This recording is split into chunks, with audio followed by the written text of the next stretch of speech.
Okay, so here we have on the left Lauren Chen. Looks like a harlot. Look at all that makeup. Good God. She's lathered on with butter knife.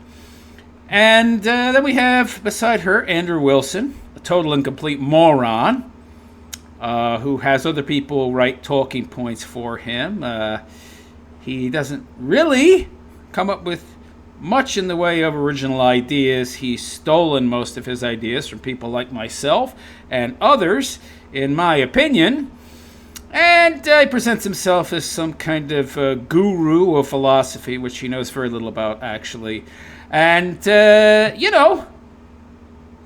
tries to argue for a theocratic state where you have a monarchy ruling hand in hand with the church. Oh, boy! It sounds like a nightmare to me. But anyway, let's hear from him and Lauren Chen, this hoe that calls herself a Christian. Neither one of them is very good as far as being Christians go. But anyway, let's get to it. Okay, so let's talk about what the red pill is and what I view as the problems with red pill. So I view the red pill as kind of... The guy smokes a lot. Guess he needs the nicotine to supercharge that... Oh, that rather slow brain of his. Kind of an offshoot or something that developed from maybe earlier MGTOW or manosphere types. So a lot of the complaints center around inequality before the courts and family law specifically benefiting women. I don't disagree there, but you mentioned yourself that they can be degenerate. And when I look at someone like the Fresh and Fit guys, who do talk about, like, they encourage promiscuity among men. Okay, first of all, you dopey broad, you're conflating PUA, pickup artists, and MGTOW guys with the red pill, and these are completely different categories. PUA, MGTOW, you could call these ideologies. The red pill itself is nothing more than correct observations about the world. PUA is taking those observations and putting them into a specific form of practice. So those are two totally, completely different categories right there. And of course, you're conflating, information with the use of said information. She's not too bright. Does she have any followers? I mean, she's not a bad-looking broad, but she's not that good-looking either.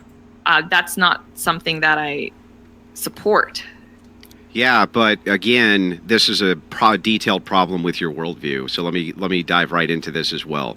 These are secularists, and these secularist men are trying to help secularist men. Basically, human beings that don't believe that moral teachings come from a sky daddy, okay, and that don't want religion creating and influencing governments to a large extent. Seems pretty reasonable to me. Christians are supposed to be coming in with solutions to these issues, and what happens is, like you, they have actual contradictions inside of their worldview, so these guys don't want to listen to them. What you guys say is Christians are supposed to come in with solutions. I haven't seen any solutions from Christians. What solutions do you have? Have them a patriarchy? Well, how are you going to do that? I mean, all you're really saying is how you think things should be, but you also have no prescriptions. You just say, we should have a patriarchy. How are we going to get that? Oh, that's an actual prescription. So I'm presenting my oughts as prescriptions. Just like the secularists that you're saying have no prescriptions. He doesn't either. What a moron! Oh, hey, just roll the dice, and hopefully you'll get lucky, and maybe you won't marry one of these horrible women. What is the actual... Like your wife? Didn't his wife have like 2 or 3 kids before she even met Andrew? By like different dudes? You mean your low-value wife by your own definition, Andrew? actual Christian prescription? So then tell me, Lauren, what is the actual Christian prescription to hypergamy in society from women and mate selection? What is the actual solution that you have from a Christian ethic that you can give these guys that's better than what Fresh and Fit gives them? I don't have a problem with hypergamy.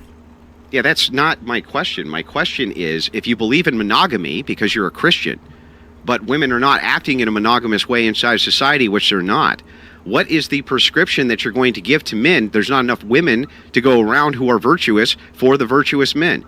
What prescription are you going to give to the secularists?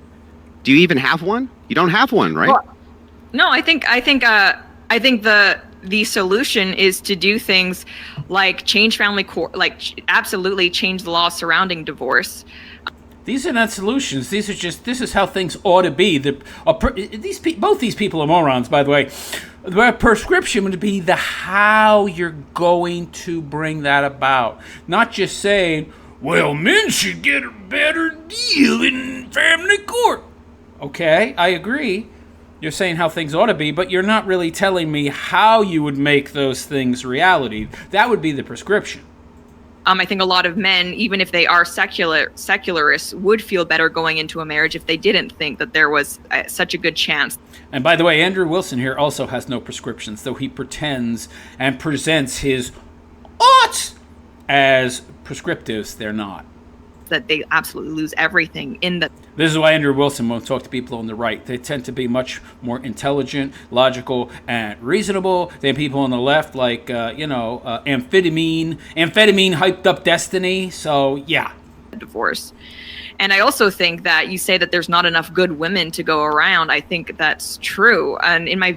I also don't think there's enough good men to go around. Yeah, mama, what about the men? Yeah, of course she's going to blame men. Video talking about the women and the right. I believe a lot of this stems from a lack of leadership from men in the church. I think there should be a lot of churches, they prioritize gynocentrism, female sensibilities over actual male leadership, and I think that's a problem. And I think if we were to let the church doesn't answer the question.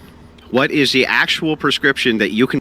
Dude, you're talking as if you have some kind of prescriptive. You have nothing. By the way, Andrew, if you really want to change things so much, why don't you run for public office? You've got enough of a following. You could probably get elected. Why don't you? Even if you didn't get elected, you would be able to get your message out there much more effectively. Why don't you do that? Huh? Why don't you do that, pal? Give to men right now who are facing down the barrel of marriage. Right? Where you have a state contract in a secular way. These guys are speaking to secular men. You're the Christian who's trying to convert them.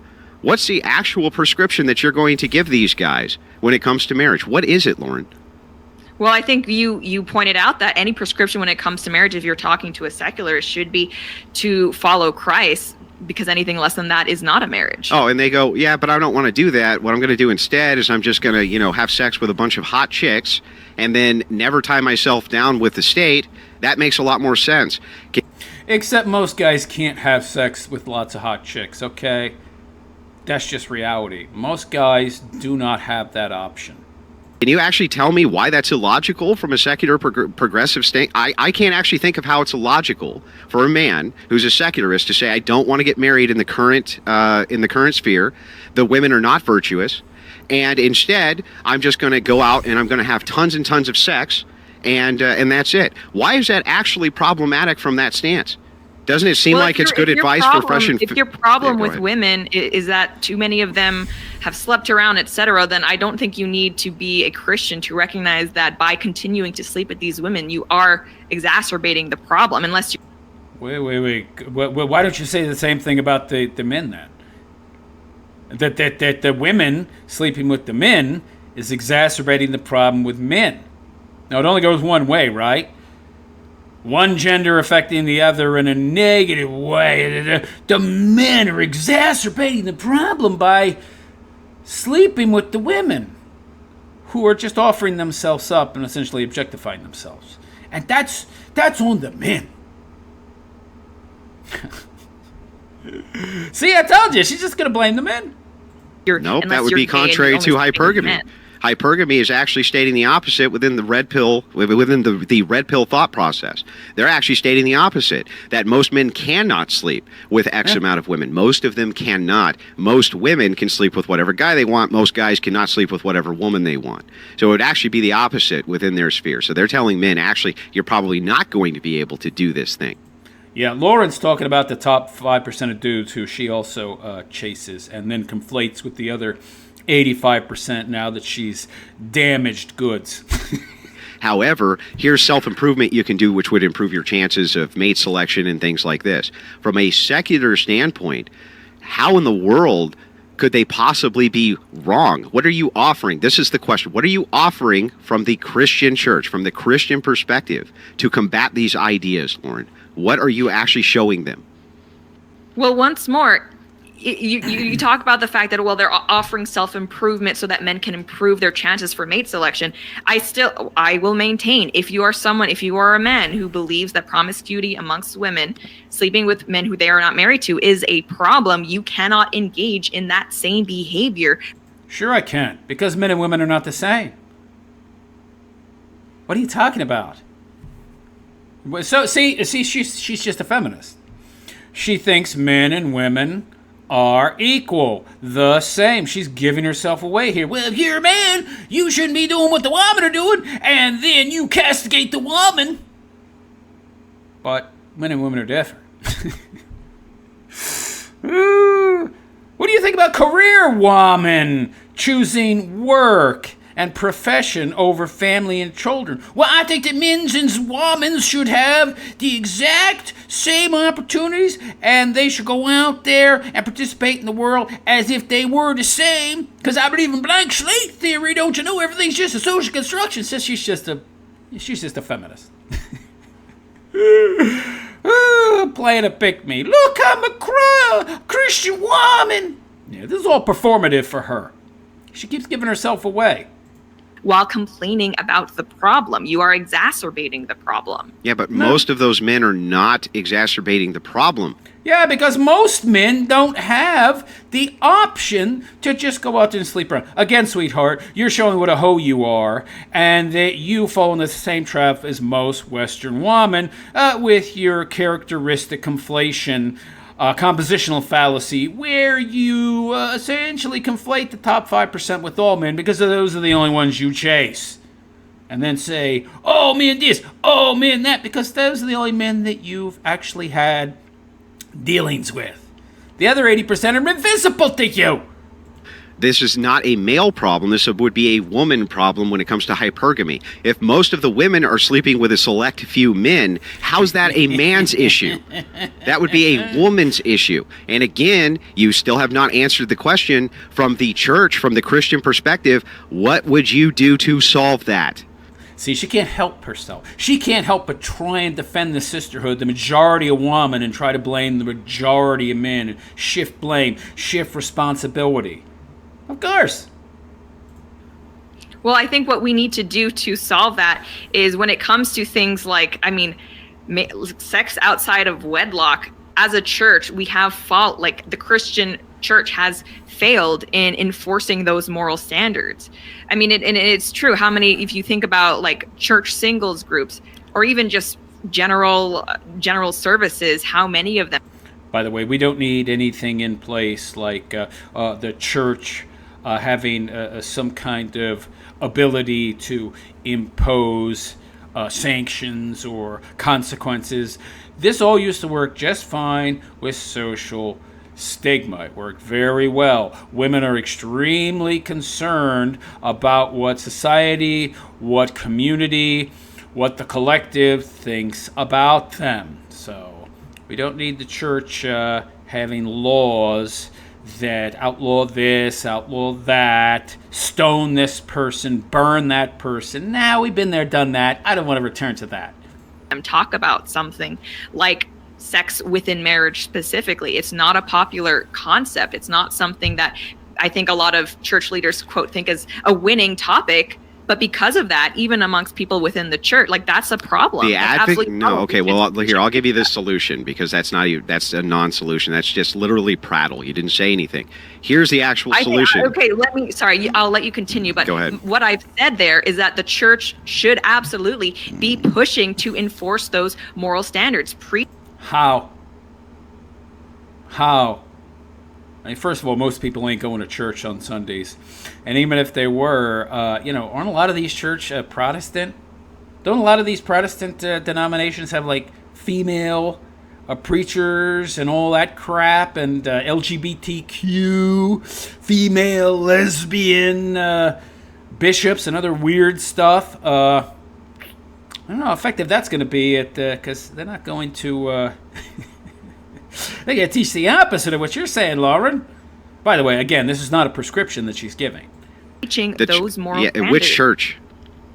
Christian churches. Like the church is the body of Christ. Yeah, but the problem is that within Protestantism, you have so many different denominations, so many of them which embrace feminism, LGBTQ, this type of thing. They have no unified message.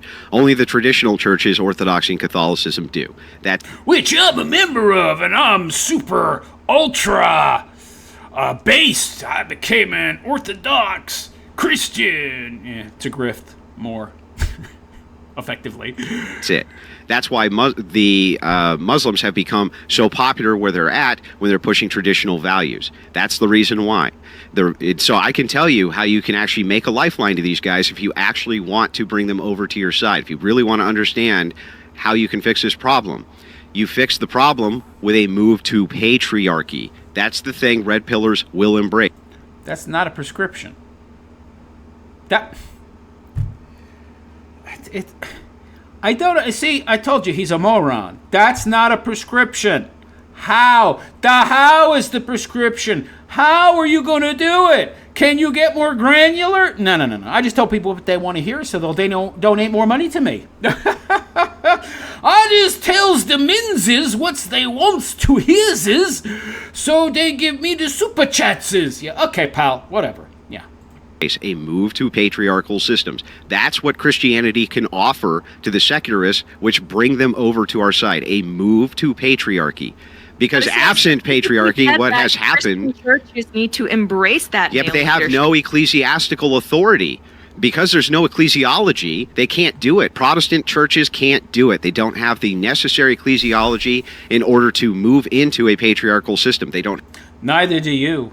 And by the way, even if these churches had that kind of authority and were incentivized to do so, it wouldn't make any difference. They don't own and run social media, mainstream media, or the government that through... at least used to, through such fake, fraud, phony programs like USAID, funneled money to all of these various media outlets and propagandists to spread woke, leftist, postmodern, Marxist ideology. So, you will have no effect. You will fail! Just as you are failing now because you're just a controlled op shill here to distract people by focusing on symptoms to the problem and not the actual problems themselves. Have any reference for marriage. They don't have any laws or bylaws regarding marriage. They have no laws or bylaws regarding anything, whereas the traditional churches do have that ecclesiastical authority. That's why the traditional Abrahamic religions do so well. And you mean like you and your wife? Doesn't your wife work? Didn't she write a book? Doesn't she have her own channel? Doesn't she podcast and live stream as well? There's nothing traditional about you and your wife that I've seen. What are you talking about, you big fake fraud phony you? And why Protestantism does not do so well. And so hang on, I'm almost done. When you're making the advocation for this, the reason that you have a pro-feminist stance without even knowing it is because if you want...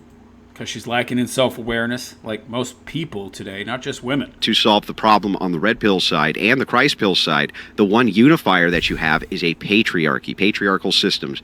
They will agree with that, and you can move them out of that. But just telling them, oh no, just be monogamous, that doesn't do anything for them, because who are the women left? They get the leftovers to be monogamous with.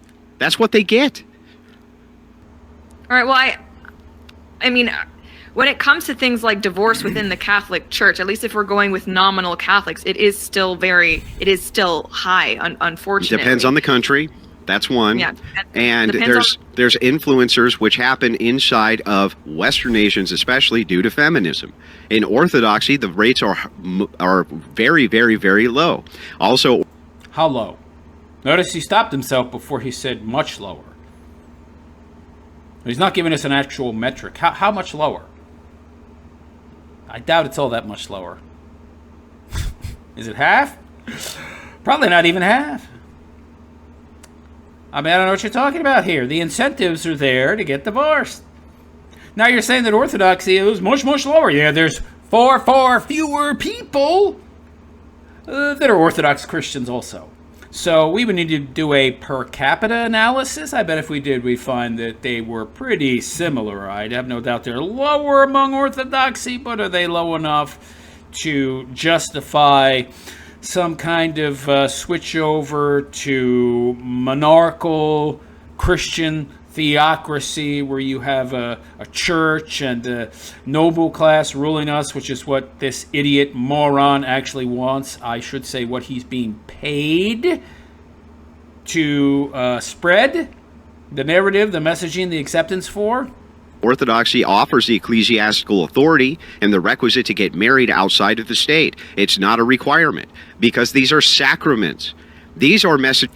So instead of the power being in the hands of the state, the power is in the hands of the church, and that's somehow better because different name, different representative, in this case an imaginary one, but with his agents on Earth who speak for Mr. Imaginary Sky Daddy, and therefore they have a lot of centralized power, and it's in their best interest and well-being. What's in their best interest? For sure, in their best interest to accrue ever more power and crush any dissent that might threaten that power base. Yeah, that doesn't sound better. That sounds pretty bad too, my friend. Which you can give to actual red pillars to move them over to Christ. What you can't tell them to do, though, is, hey, take the big risk and the big gamble because Jesus would really like it if you did. That's insane messaging. That's not my position, by the way, to take the risk and the gamble, to just roll the dice. I absolutely don't think that's a good idea for men to do. And I think that there are definitely things that you can do that would reduce your likelihood of getting divorced. Reduce, but not remove. And of course you can't remove all risk entirely, but if you removed the incentives for women to get divorced and the consequences to men if the woman left him, then it would be a lot more likely they would get married. But of course those are not prescriptions. Those are just saying what I think ought to be the case, and ought is not necessarily a prescription. And they're talking about outcome, end results that they want without telling you how they would go about achieving those end results. That's not a prescription. Tell me the how. Oh, I don't know. That's for better minds than mine. That's for sure. I don't think you should just roll the dice. Absolutely not. Well, then what is your prescription other than a move to patriarchy? That's not a prescription. That's not a prescription either. You have to get more granular before you can call it a prescription, my friend. He would argue otherwise, but okay, can you tell me the how? No. That's too specific. Prescription! But you still call what your, Oh, well, it's the solution, so it's technically a prescription. Yeah, you have no idea how we would get to that point. So, it's really just useless meandering, now isn't it? Nothing more than, well, it's nothing. Yeah, which is kind of the whole point of his presentation here. Nothing. Move to patriarchy is not part of that answer. Again, I said that even in regard to the church. But I also think that there are certain mate selections that you can do that do have a statistical likelihood at reducing like your what? chances of divorce, right? Socioeconomic status. What do you mean? What mate selection? I mean, people can lie. They can act. I don't. What makes it? Oh. So it's the man's fault. He should. If he just picked better. Status of married couples has an outcome. It affects your likeliness of divorce. Yeah, but it also affects the outcome of you having children because you have them later in life because of family planning. And so what ends up happening is it's the poor and the downtrodden and those who reject materialism who are going to inherit the earth because they're the only ones who are breeding. It's actually bad advice to tell people to wait until later in life to get married because you're going to destroy the chance of them having more children. I'm not telling people to wait later in life to... It's very unrealistic, by the way, when you're talking about a developed first world nation where people are used to the trappings of the material world and have all of these luxuries, to expect them to sacrifice these things that they now have in lieu of having a family and kids. People don't want to do it. You got the whole DINK movement. Double income, no kids. And they want that double income and the no kids so they can continue to live their affluent, luxurious lifestyle. Get married, but I think there's sometimes the willingness to believe that there is one likelihood of divorce, and that it's a roll of the dice no matter what the circumstance. By the way, any of you out there thinking that well, this contradicts what I said earlier about Andrew not wanting to punch right and not wanting to engage with other conservatives because they would thrash him. She's not a conservative. She's a libtard, chameleon, trying to pose as a Christian to get views and donos. This guy will only engage with the lowest hanging fruit. We are realists. He talks to destiny. I rest my case. Are, which is patently not true. And there's a big differential, even if you look at between different races, of the likelihood of divorce. The black divorce rate, I think, that's because different races embrace different types of ecclesiastical authority inside of their churches. Namely, some of them have none. And that's why when the church effectively had some sort of body to it inside of black communities, you did not see these divorce rates nearly as high because they had a more traditional foundation for what it was that they were going for. That's all destroyed.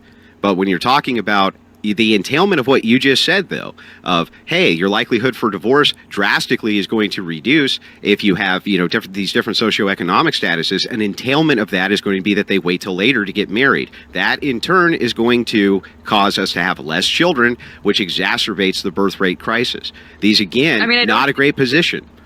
Well, let's be honest here. The main incentive that black women who broke up the family had was welfare, as well as social pressure that changed through the delivering of propaganda,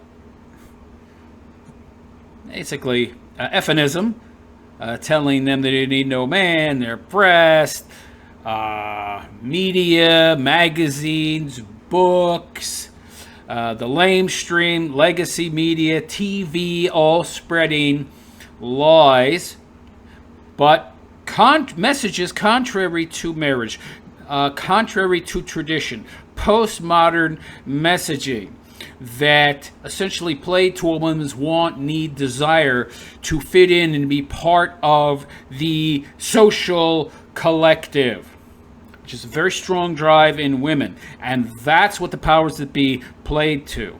He's trying to present it as some kind of breakdown of the church, and the reason these women went the wrong way and destroyed the family was because, well, the church stopped doing this and that. No.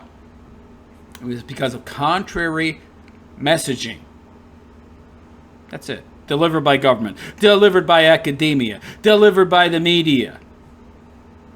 Sorry, Andrew, but no, your little religion is not going to stop social breakdown. It didn't before. It's not doing it now. And it's not the prescriptive solution to solving this problem.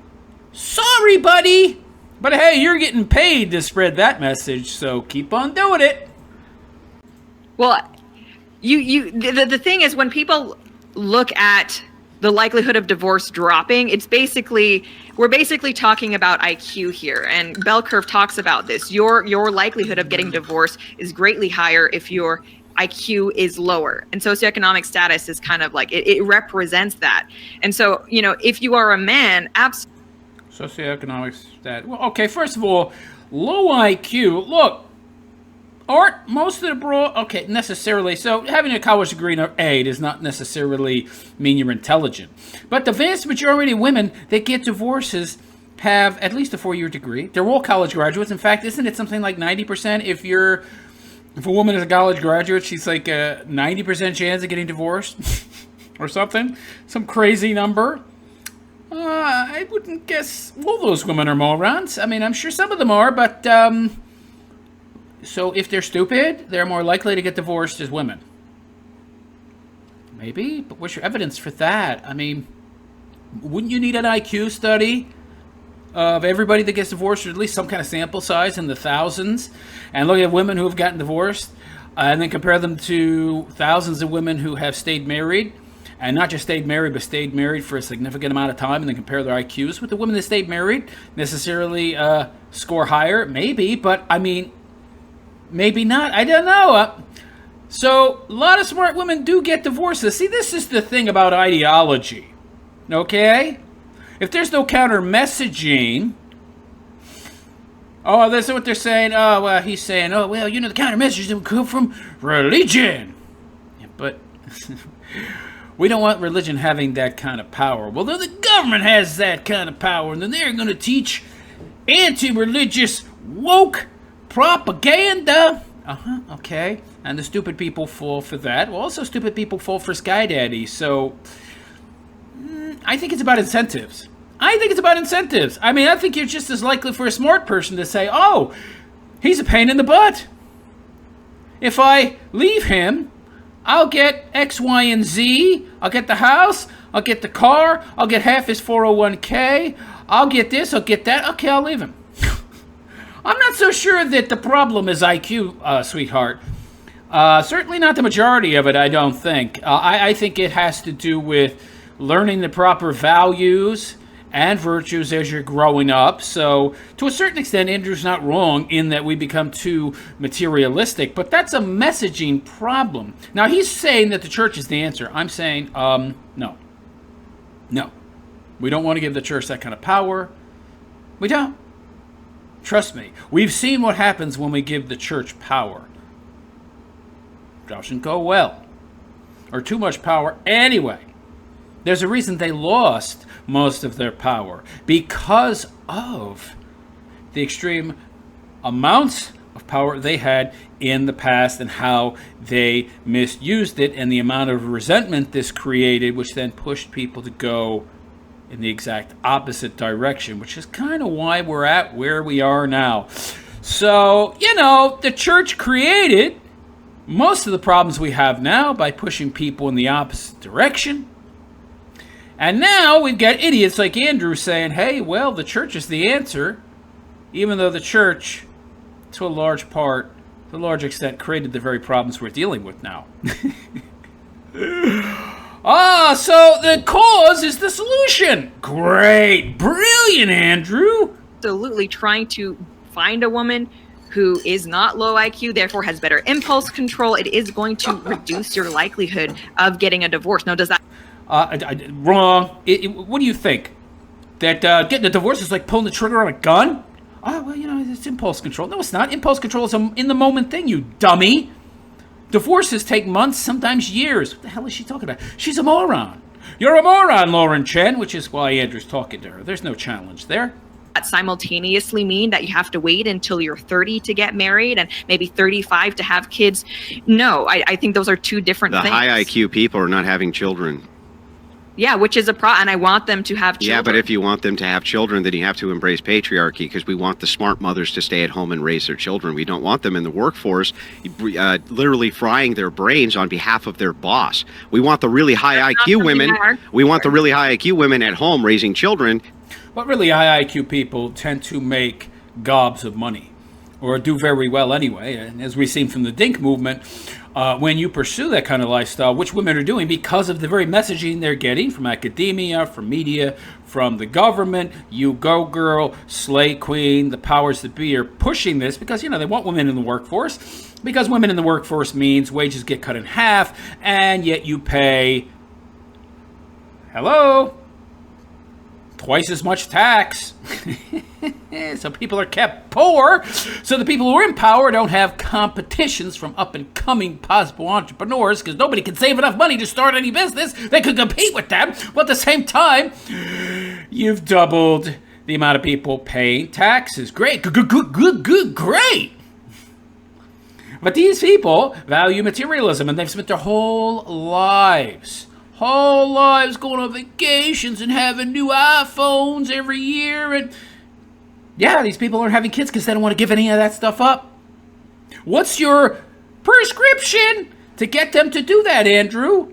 So that they can then afford to have kids, because they can't afford to have kids now because they're addicted to their lifestyle without even realizing it. And they couldn't imagine not living that lifestyle. And they're so terrified of not living that lifestyle, of having all of the luxuries of the modern day first world, that they don't have kids in many cases.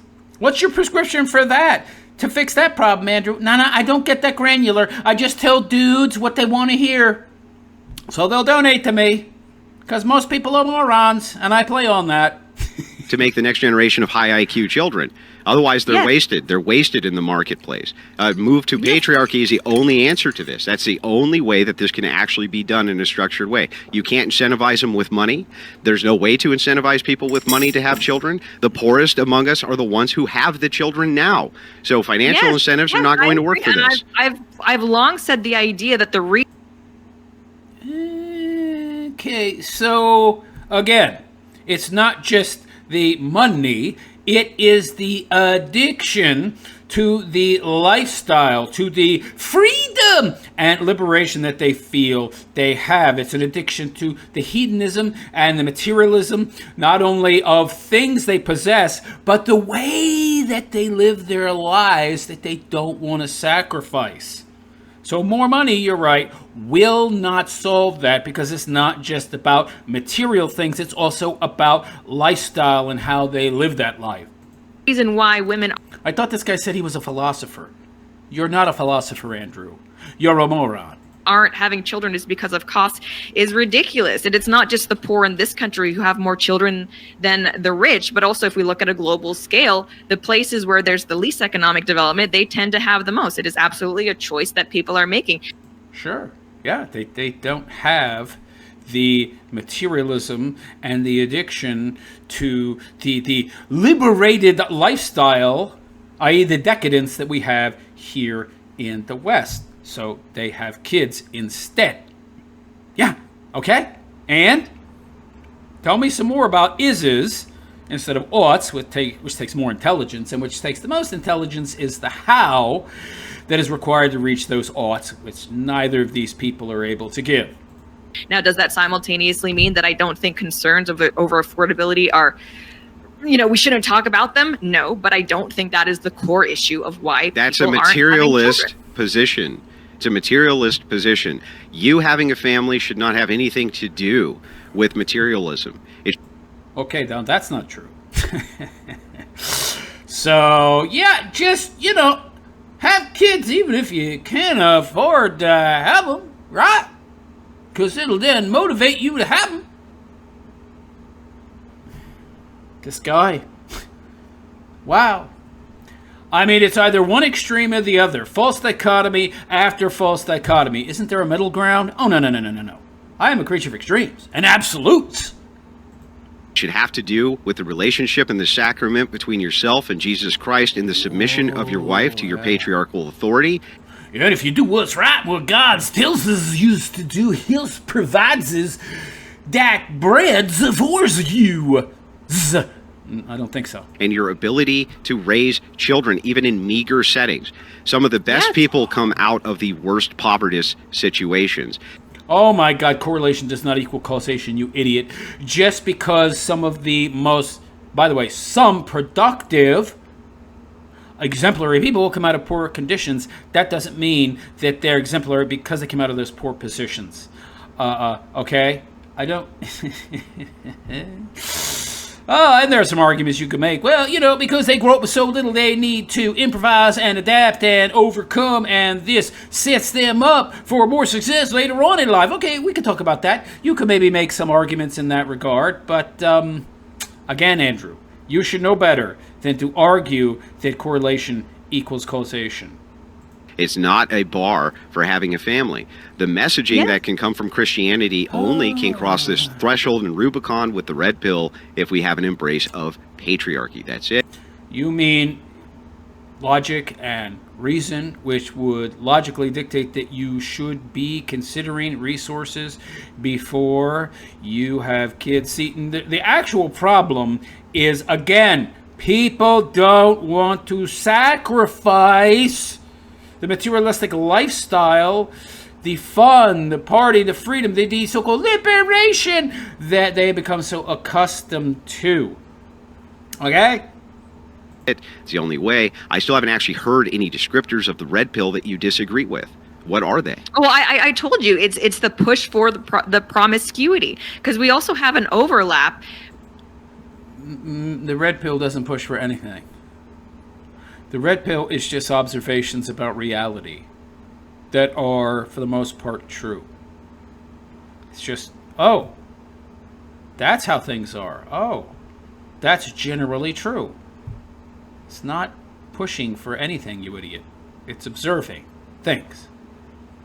Now, the people coming to conclusions about how things ought to be, who are some red pill content producers, and they use the information within the red pill, these observations that exist within the manosphere, to then come to conclusions about how things ought to be. They're using that information to come to those conclusions, but they're not part of the red pill itself. You understand, dummy? With what seems to be the pickup artist mentality, where we have people like Fresh and Fit going on sugar. And it's not even dry. Why is it not dry? Because the quality of the meat is so good. It's air dried. Oh my God. I thought it was going on sugar baby sites, right? And sleeping with all of these women. Yeah, the push towards promiscuity is something which I push back on more than most. But that's not red pill. Just because you're a pickup artist, think of the red pill as a data packet. Inside of the data packet is a ton of information. You can utilize it how you see fit. Can you utilize it for the purposes of nefarious manipulation? Yes. Can you also utilize it for the purposes of help building men up and men's advocacy? Yes. You can't lay at the feet of the red pill the fact that some pickup artists and some people push towards promiscuity. That's not a red pill ideology. Red pill is simply information. That's it. It's descriptive truths which are given out into the ethos, and you can do what you want with those descriptive truths. I've not actually ever heard, and I've been on Fresh and Fit, and I have tangled with Myron on this, and he has told me to my face, yes, it's degenerate behavior. Yes, promiscuity is bad. Yes, promiscuity should be rejected if... Yeah, he knows it's bad, should be rejected, yet he does it anyway. Why? Because the incentives are there to do so. Because he's in that top 5% of dudes, he makes the money, he's got the fame, he has the notoriety, so he can bang a lot of hot chicks. He's only as loyal as his options are. He's got plenty of options. And he's incentivized to do these things by the very women who you are saying are not to blame, and it's the men that are the problem. They're exacerbating the issues. Yeah. But she's a conservative. We had a moral society. Andrew, what are Christians going to do to reach out in order to make sure we have a moral society again? In this case, when I ask you, right, you are telling the degens to get married, which is insane, right? That's not my prescription to have a more moral society, is to just get married. That's absolutely not it. It was it. I caught you in a contradiction on it already. That you're advocating as bad a sin as they are. What is the distinction between them saying go have sex unmarried with a bunch of people and you saying no, get married secularly, absent a sacrament? You're both advocating for the same exact thing, Lauren. It's not the same exact thing. Even if we just look at the consequentialist, and again, I think you're right. Actually, you're not a consequentialist. You're a Christian. But if we look at the outcomes, you can't say that the outcome is the same where you're sleeping with one person for the rest of your life versus you're sleeping with all of these other people. I'm not a consequentialist. I'm a Christian. So I think we're going to end things there. 1604. I'm going to pick this up tomorrow, where we will discuss consequentialism, what it is and the varying aspects of it. And until then, I wish you all a good and pleasant day. Take care.